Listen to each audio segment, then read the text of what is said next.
बच्चों, कल तुल्यता संबंध के कुछ क्वेश्चंस हमने दिए थे, होमवर्क में दिए थे और एक दो एग्जाम्पल में मैंने कराए भी थे। तुम लोगों ने होमवर्क किया, उसमें कुछ गलतियां हैं, वो मैं बाद में क्वेश्चन का सोल्यूशन दूंगी। अभी एक दो एग्जाम्पल और समझ लो, शायद उसको करेक्ट कर लो जो गलत है। एक एग्जाम्पल है संबंध आर समुच्चय एन में इस प्रकार है परिभाषित है कि R A B such that A plus B एक सम संख्या है। यानी संबंध आर की परिभाषा दी गई है कि ऐसे क्रमित युग्म ए बी आर में बिलोंग करते हैं जहां उनके दोनों अवयवों का योग एक सम संख्या है। सिद्ध करना है हमें कि ये आर जो है वो तुल्यता संबंध है। तुम्हें मालूम है बच्चों कि तुल्यता संबंध सिद्ध करने के लिए हमें तीन चीजें सिद्ध करनी होती हैं: स्वतुल्य, सम्मित, संक्रमक। और स्वतुल्य सिद्ध करने के लिए क्या सिद्ध करना होगा कि ए के प्रत्येक अवयव का स्वयं से संबंध अवश्य हो। ए की जगह यहाँ एन है, तो एन के प्रत्येक अवयव यानी जो ए है यहाँ पे, वो कैसी संख्याएं हैं? प्राकृतिक संख्याएं। 1 2 3 4 सारी धन पूर्णांक संख्याएं हैं। अब ये सोच के देखो कि यदि ये धन पूर्णांक संख्याएं हैं तो ये आर में बिलोंग करेंगे कि नहीं? आर में वही अवयव बिलोंग करेंगे जिनका योगफल कैसी संख्या हो? सम संख्या हो। तो अगर इन दोनों क्रमित युग्म को जोड़ दें हम तो a प्लस ए क्या आ जाएगा? 2a। 2a कैसी संख्या होगी? सम संख्या, 2 से विभाज्य है। इसलिए every A belonging to N, R जो है वो स्वतुल्य होगा क्योंकि हर एक अवयव का खुद से संबंध अवश्य होगा। आ गया समझ में? इसी तरह से सम्मित के लिए सिद्ध करना होगा कि यदि ordered pair A B belong करता है आर में, तो परिभाषा के अनुसार यदि ए बी आर में वो अवयव बिलोंग करेगा जिसके युग्मों का क्रमित युग्म के अवयवों का योग सम संख्या हो। ए बी आर में बिलोंग कर रहा है, इसका मतलब ए प्लस बी एक सम संख्या है। और धन की संक्रिया जो है वो क्रमिक में नियम का पालन करती है। तो यदि ए प्लस बी प्लस ए के बराबर होगा तो बी प्लस ए भी सम संख्या होगी, इसलिए B A belongs to R. सम संख्या है इसलिए वो क्रमित युग्म कहाँ बिलोंग करेगा? आर में। ए बी आर में बिलोंग करते हुए हमने माना था और ये हमने प्रूफ कर दिया कि बी ए भी आर में बिलोंग करता है, इसलिए ये संबंध क्या हो गया? सम्मित। अब संक्रमक पे आते हैं। संक्रमक के लिए हमें दो क्रमित युग्म लेंगे जो मानेंगे कि आर में बिलोंग करते हैं। पहला क्रमित युग्म A B belongs to R, ये हमने लिया, तो परिभाषा के अनुसार ए प्लस बी कैसी संख्या हो गई? सम संख्या। इसी तरह से B C belongs to R, इसका मतलब बी प्लस सी भी सम संख्या है। अगर हम दोनों को जोड़ दें ए प्लस बी प्लस सी, तो ए प्लस सी आएगा, उसके अलावा 2b आएगा, तो 2b जो है वो सम संख्या होगी। तो ए प्लस सी भी टोटल ये योगफल सम संख्या है, तो ए प्लस सी भी कैसी संख्या होगी? सम संख्या होगी, इसलिए ए सी बिलोंग्स टू आर। तो इन दोनों के आर में बिलोंग करने से ए सी आर में बिलोंग करता है अगर, तो ये संबंध क्या होगा? संक्रमक होगा, इसलिए आर एक तुल्यता संबंध है। कुछ क्वेश्चन और हैं इसमें, उसको तुम लोग इसी आधार पे प्रूफ करोगी। तुल्यता संबंध यदि समुच्चय ए में एक तुल्यता संबंध है, तो जैसे हम सबका सिंबल बनाते हैं तो तुल्यता संबंध का सिंबल ये ऐसे डिफरेंस का जो चिन्ह है ये तुल्यता संबंध का सिंबल है। कोई भी संबंध आर से प्रदर्शित होता है, एस से प्रदर्शित होता है, किसी भी संख्या से तुल्यता संबंध को हम इस तरह से भी लिख सकते हैं। अगर ये लिख दिया तो इसका अलग से लिखने की जरूरत नहीं होगी कि वो तुल्यता संबंध है।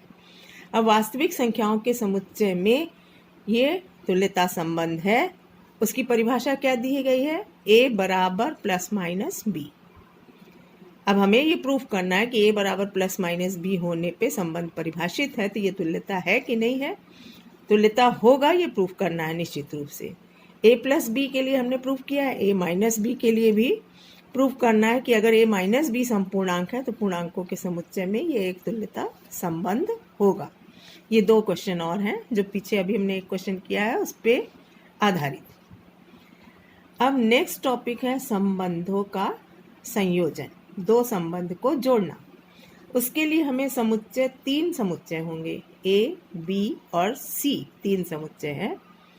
एक संबंध आर है जो समुच्चय ए से समुच्चय बी में है, और दूसरा संबंध ये ए से बी में, ये संबंध आर है। और बी से संबंध सी में ये संबंध एस है। तो आर और एस दो संबंध दिए गए हैं, इनको जोड़ करके एक संबंध बनेगा जो पहले समुच्चय ए से तीसरे समुच्चय सी में होगा, और ये आर ओ एस। यहाँ पहले आर के अवयव को हम लेंगे, उसका प्रतिबिंब आर से कहाँ आता है, फिर उस अवयव का प्रतिबिंब एस में कहाँ आता है ये देखेंगे, तो संबंध बनेगा। एस ओ आर लिखा है, लेकिन पहले हम अवयव किसका लेंगे, आर संबंध के लिए ए का अवयव लेंगे। जैसे एक एग्जाम्पल ये है, आर संबंध दिया गया है 1 4 2 4, आर के अवयव दिए हैं क्रमित युग्म में 1 4 2 4 1 5 2 5। एस के अवयव दिए हैं 4 6 4 7 5 8। अब हमें संबंध परिभाषित, जहाँ समुच्चय ए है 1 2 3, समुच्चय बी है 4 5 और समुच्चय सी है 6 7 8। अब हमें एस ओ आर निकालना है। उसके लिए पहले आर का अवयव देखो 1 4 है ना, तो 1 का प्रतिबिंब आर की परिभाषा से क्या है, 4 है। यदि आर का परिभाषा लगाएं तो 1 का प्रतिबिंब 4 है, 1 का संबंध 4 से है। अब इसमें देखेंगे, एस में देखेंगे 4 का संबंध किससे है, तो 4 का संबंध यहाँ 6 से भी है और 7 से भी है। तो 1 का संबंध 4 से था, 4 का संबंध 6 से हुआ, तो 1 का संबंध किससे हो गया, 6 से।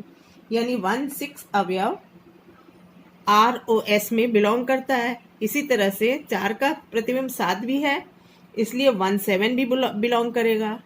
2 का संबंध 4 से है, 4 का संबंध 6 से है, तो 2 6 भी बिलोंग करेगा, और 2 7 भी बिलोंग 1 7 भी बिलोंग करेगा, 2 7 भी बिलोंग करेगा। अब 1 5 अवयव पे आ जाए, ये दोनों अवयव हो गए। अब तीसरे अवयव पे आओ, 1 5 अगर है तो 5 का प्रतिबिंब इसमें देखो कहाँ है, दूसरे में, तो 5 का 8 से संबंध है, तो इसलिए 1 8 जो है वो बिलोंग करेगा। 2 5 है नेक्स्ट अवयव, तो 2 5 में 5 का संबंध फिर यहाँ 8 से है, तो 2 8 बिलोंग करेगा। तो इस तरह से ये हमारा संबंध एस ओ आर हुआ। अगर हम इसको वेन डायग्राम से दिखाएं तो ये 1 2 3 है, ये दूसरा समुच्चय 4 5 है, तीसरा समुच्चय 6 7 8 है। तो 1 का संबंध 4 से था, 2 का संबंध 4 से था, और 4 का संबंध किससे है, यहाँ पे 6 से, 4 का संबंध 7 से। फिर 5 पे आते हैं, 2 का संबंध यहाँ है 5 से, तो 2 5 5 का संबंध किससे है, 8 से। तो ये अवयव इसके अवयव हो गए। अब 1 को देखें कहाँ जा रहा है, 1 जो है वो 6 में जा रहा है, 1 6 आ गया। 2 जो है वो कहाँ जा रहा है, 4 4 से होकर के 6 में जा रहा है, ये एरो। इसी तरह से 2 से 1 से ये 5 में जा रहा है, 5 8 में जा रहा है, तो 1 8 हो गया। फिर 2 5 में जा रहा है, 5 8 में जा रहा है, तो 2 8 हो गया। तो जितने रास्ते हैं यहाँ से यहाँ तक के वो प्रतिबिंब हो जाएंगे, पहला अवयव इसका, दूसरा अवयव इसका लेंगे। जितने एरो आ रहे हैं, जैसे ये एरो सीधे जा रही है, दूसरी एरो ये आई 1 से लेकर के 5 में आई, 5 फिर कहाँ गया, 8 में। फिर 2 से एरो गई ये, फिर यहाँ से 4 से एरो गई 6 में, तो 2 से 6 पे पहुँच गए। फिर 2 से 4 7 पे पहुँच गए, तो 2 7 हो गया। इसी तरह से 3 से 5 पे पहुँचे तो 3 नहीं है, 2 से 5 पे पहुँचे तो 8 हो गया, तो 2 8 हो गया। तो ये सारे अवयव किसके होंगे, एस ओ आर के। यहाँ हम आर को पहले अप्लाई करेंगे, बाद में एस को अप्लाई करेंगे। राइट में जो लिखा है वो संबंध पहले होगा, उसके अवयव से इसके अवयव में प्रतिबिंब देखेंगे। एक एग्जाम्पल और ले लेते हैं, केवल आर है, 4 5 1 4 4 6 7 6 3 7। तो हमें संबंध का संयोजन आर इनवर्स से आर का संयोजन करना है। तो आर जब दिया गया है तो पहले हम आर इनवर्स निकाल लें, इसके क्रमित युग्मों को उल्टा कर दे तो आर इनवर्स मालूम हो जाता है। अब हमें आर इनवर्स ओ आर निकालना है, तो पहले आर के अवयव देखें। आर का पहला अवयव है 4 5। अब इसके सेकेंड कोऑर्डिनेट, पहला कोऑर्डिनेट 4 लिख लेंगे, 4 का संबंध यहाँ 5 है, तो 5 का संबंध इस दूसरे वाले में कहाँ होगा, तो 5 का 4 में है, तो 4 4 आर इनवर्स ओ आर के अवयव हो गए। अब दूसरा देखें 1 4, 4 का संबंध यहाँ किससे है, 4 1, तो 1 1 ये अवयव हो गया। 4 का संबंध यहाँ 6 से है, 6 का किससे है, 4 से, तो 4 4 हो गया। 7 का 6 से है और 6 का 4 से है, तो 7 4 हो गया। 4 का एक संबंध और दिया था 4 1, तो 4 1 भी आएगा और 1 1 1 4 और 4 1, तो 1 1 भी आया। 4 का संबंध 6 से था तो 4 4 आ गया। फिर 6 का संबंध 7 6 था तो 7 4 आ गया। 3 7 है तो 7 का संबंध 3 से है तो 3 3 भी आ गया। तो इतने अवयव ये आर इनवर्स ओ आर के हो गए। पहले यहाँ के अवयव लेंगे, फिर सेकेंड कोऑर्डिनेट इसका देखेंगे कि यहाँ सेकेंड कोऑर्डिनेट का किस अवयव से संबंध है। 5 का यहाँ 4 से भी था, 5 और देख लो कहीं है, नहीं है। 1 का यहाँ 4 से संबंध है तो 4 यहाँ देखो कहाँ कहाँ है, 4 1 है और कहीं नहीं है तो 1 1 हो गया। 4 का संबंध 6 से है तो 6 यहाँ कहाँ कहाँ है, ये 2 जगह है तो 4 4 भी हो जाएगा और 4 7 भी हो जाएगा। 4 7 हो गया, 4 4 हो गया। 7 6, तो 6 का यहाँ देखो किससे है, केवल एक ही अवयव आ रहा है तो 7 7 हो गया और 7 4 भी हो गया। 6 का 2 जगह है संबंध, 4 से भी है 7 से भी है तो 7 4 7 7 हो गया। 3 7 है तो 7 का यहाँ केवल एक ही है तो 3 का 3 से हो गया। क्लियर हो गया। अब इसके एक होमवर्क में एक क्वेश्चन दिया है, यहाँ ए बी सी 3 समुच्चय दिए हैं। आर ए से बी में संबंध है, एस बी से सी में संबंध है। आर के अवयव लिखे हैं, एस के अवयव लिखे हैं, तो ये कॉम्बिनेशन निकालना है, एस ओ आर निकालना है, आर ओ एस उल्टा। तो यहाँ एस पहले लेंगे, एस के अवयव लेंगे, फिर आर के अवयव लेंगे। आर इनवर्स ओ आर निकालना है तो पहले आर का इनवर्स भी निकाल लो इसके अवयव को उल्टा करके, फिर इसका कॉम्बिनेशन करो।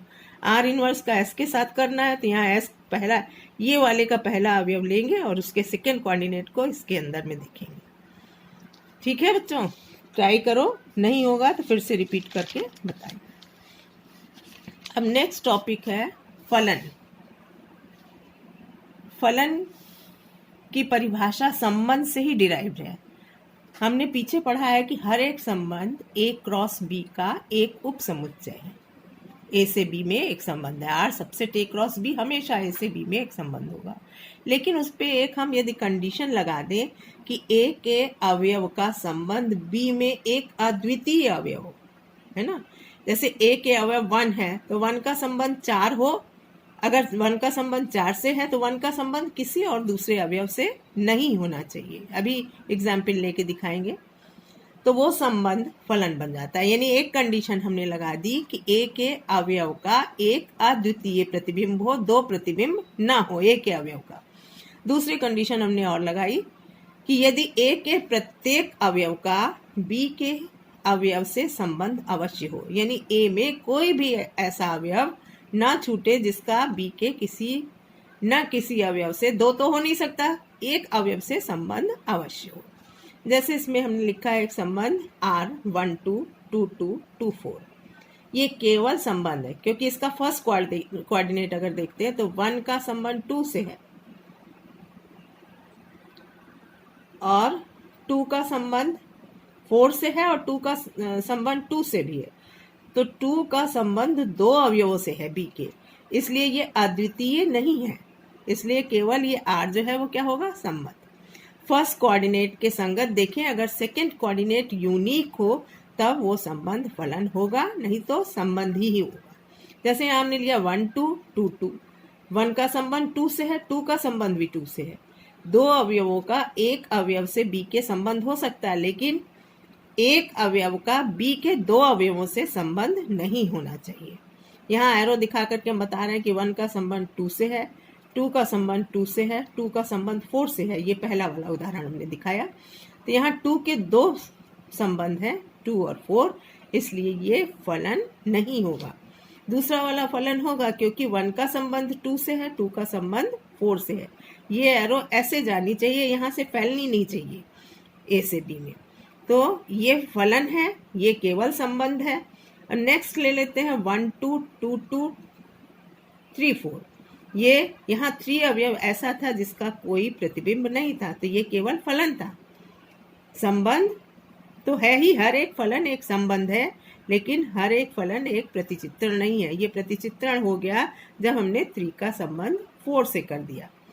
जैसे ये 1 2 2 2 3 4, तो इसमें 1 और 2 का एक प्रतिबिंब है 2, और 3 का 4 से प्रतिबिंब 3 का 4 प्रतिबिंब है, तो यहाँ 3 अवयव भी छूटा नहीं रह गया, तो ये क्या हो गया? प्रतिचित्रण। यानी हर एक प्रतिचित्रण एक फलन है, हर एक फलन एक संबंध है। इसका उल्टा नहीं है, हर एक संबंध फलन होना आवश्यक नहीं है और हर एक फलन प्रतिचित्रण होना आवश्यक नहीं है। इतना कॉन्सेप्ट क्लियर कर लीजिए बच्चों, तो आगे हम फलन कैसे पहचानेंगे इससे परिभाषा से आपको मालूम हो जाएगा, और उसके एग्जाम्पल्स बहुत सारे देंगे और होमवर्क के लिए क्वेश्चंस देंगे।